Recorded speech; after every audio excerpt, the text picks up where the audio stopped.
Hello students, welcome back to Shubham lecturer channel. तो student, इस video में हम 12th केमिस्ट्री के चैप्टर 1 जिसका नाम है ठोस अवस्था, इस चैप्टर के 5 महत्वपूर्ण प्रश्न को आंसर के साथ पढ़ेंगे।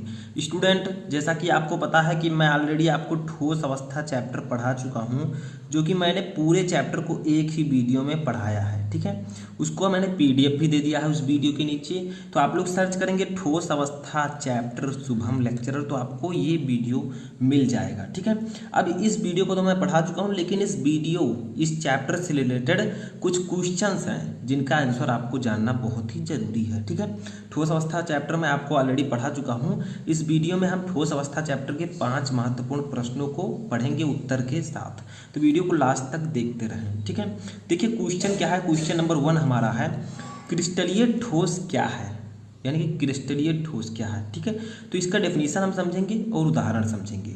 ध्यान से देखिएगा, पांचों क्वेश्चन बहुत इंपॉर्टेंट है आपके बोर्ड एग्जाम के लिए। तो देखिए, क्रिस्टलीय ठोस क्या है। वे ठोस जिनके अवयवी कणों की दीर्घ परास व्यवस्था होती है क्रिस्टलीय ठोस कहलाते हैं। देखिए, पांचों क्वेश्चन उन सभी स्टूडेंट्स के लिए इंपॉर्टेंट है जिन्होंने ठोस अवस्था चैप्टर पढ़ रखा है या पढ़ने वाले हैं। ठीक है, आप लोग नए स्टूडेंट हैं तो आपको ये इन क्वेश्चंस का आंसर जानना बहुत ही जरूरी है। तो क्रिस्टलीय ठोस ऐसे ठोस होते हैं जिनके अवयवी कणों की दीर्घ परास व्यवस्था होती है, क्रिस्टलीय ठोस कहलाते हैं। ठीक है, यानी कि आपको पता है कि कोई भी ठोस है तो उसमें अवयवी कण होंगे। ठीक है, बहुत सारे अवयवी कणों से मिलकर ठोस बनते हैं। अब चाहे वो आपके परमाणु हो, अणु हो या कुछ भी हो, ठीक है, लेकिन बहुत सारे अवयवी कणों से मिलकर जो आपके ठोस हैं वो बनते हैं। ठीक है, अवयवी कण में कौन कौन आते हैं, जैसे परमाणु हो गया, अणु हो गया। ठीक है, तो ये सब आपके अवयवी कणों में आते हैं। तो देखिए, अब इसका एग्जाम्पल समझ लेते हैं। इसका एग्जाम्पल क्या होगा। एग्जाम्पल में आपका जो क्रिस्टलीय ठोस है वो चांदी। जैसे चांदी जो आपका है, इनके जो अवयवी कण होते हैं उनमें दीर्घ परास व्यवस्था होती है। ठीक है, अब दीर्घ परास व्यवस्था क्या होती है जो मैं आपको बताऊंगा जब मैं चैप्टर आपको दोबारा पढ़ाऊंगा, तो मैं सबके बारे में डिस्कस करूंगा। आज आप इस डेफिनेशन को याद रखिए। ठीक है, चांदी हो गया, तांबा हो गया, उसके बाद में सोडियम क्लोराइड।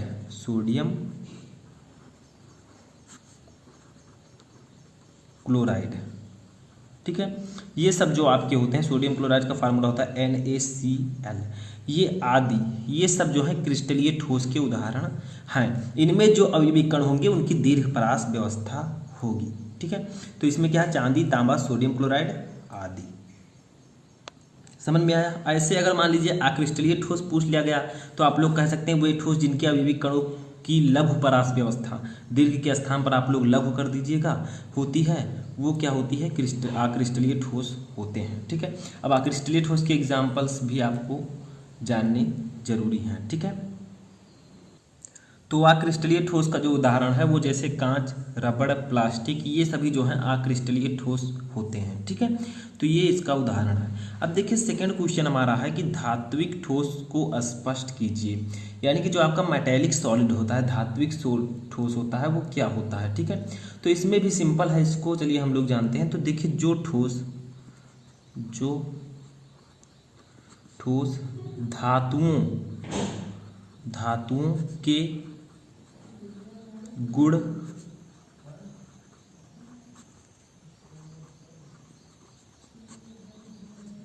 प्रकट करते हैं, जो ठोस धातुओं के गुण प्रकट करते हैं धात्विक ठोस कहलाते हैं। ठीक है,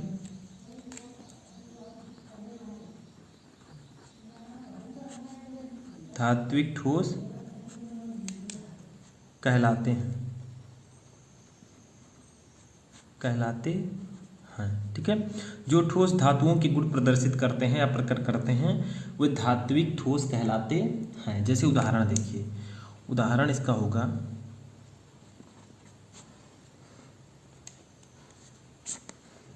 उदाहरण में जो आपका धात्विक ठोस है, जैसे सोना एक धातु है। ठीक है, मेटल है। चांदी हो गया, तांबा हो गया। ठीक है, तो ये सब आपके होंगे धात्विक ठोस। तो क्रिस्टलीय ठोस जो है कई प्रकार के होते हैं, जिसमें धात्विक ठोस भी आता है। इसमें भी आपको चांदी, सोना, तांबा, ये सब इसका उदाहरण होगा। जैसे मैंने आपको बताया था क्रिस्टलीय ठोस का उदाहरण चांदी, तांबा, सोडियम क्लोराइड, तो ये जो धात्विक ठोस है ये क्रिस्टलीय ठोस का ही प्रकार है, ठीक है, जिसमें आपका ये सोना, चांदी, तांबा ये सब आते हैं। अब अगला हमारा तीसरा सहसंयोजक ठोस, यानी कि सहसंयोजक ठोस क्या होता है, ठीक है, तो इसको भी हम लोग समझते हैं। तो देखिए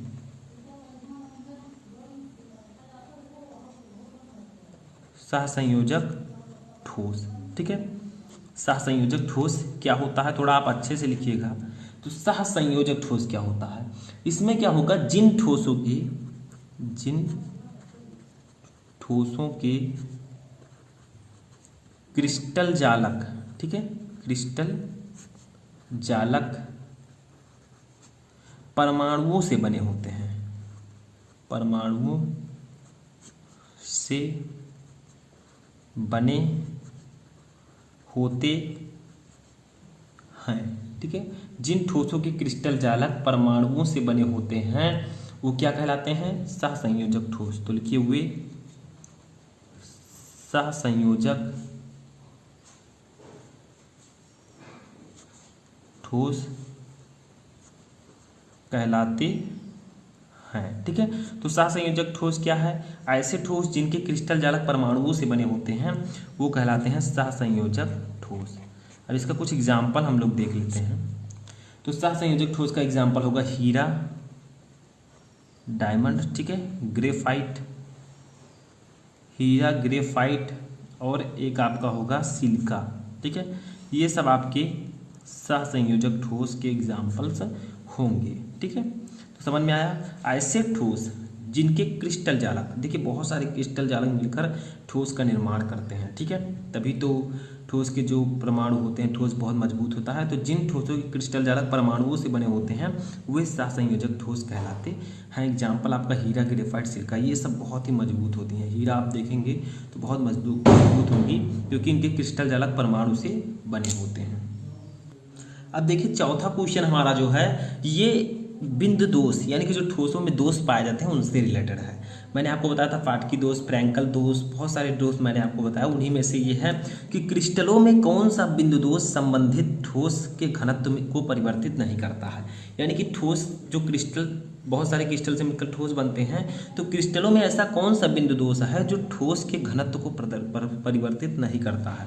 यानी कि मान लीजिए अगर वो दोष ठोस में हो जाए, क्रिस्टल में हो जाए, तो उसके घनत्व में कोई परिवर्तन नहीं होगा, ठीक है। घनत्व क्या होता है, घनत्व इक्वल टू द्रव्यमान बटा आयतन, ठीक है, द्रव्यमान बटा आयतन, यानी कि जितना उसका द्रव्यमान है, जितना आयतन है उस ठोस का, उनके डिवाइडेशन को हम घनत्व कहते हैं, ठीक है।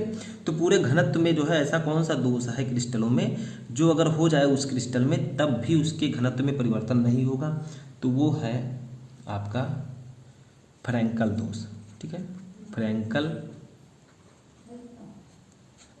दोष, ठीक है। फ्रैंकल दोष एक ऐसा दोष है जो क्रिस्टल में हो जाए तो उसके घनत्व में कोई परिवर्तन नहीं होगा, ठीक है। तो फ्रैंकल दोष बहुत ही इंपॉर्टेंट क्वेश्चन ये है, तो इसको आपको याद रखना है। अगला क्वेश्चन हमारा है कि एफ केंद्र क्या है, यानी कि व्हाट इज एफ सेंटर।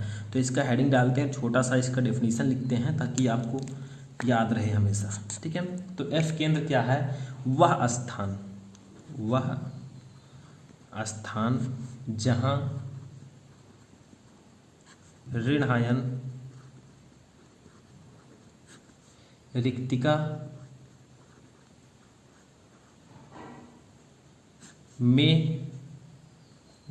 में इलेक्ट्रॉन, ठीक है, ऋणायन रिक्तिका में इलेक्ट्रॉन उपस्थित होता है,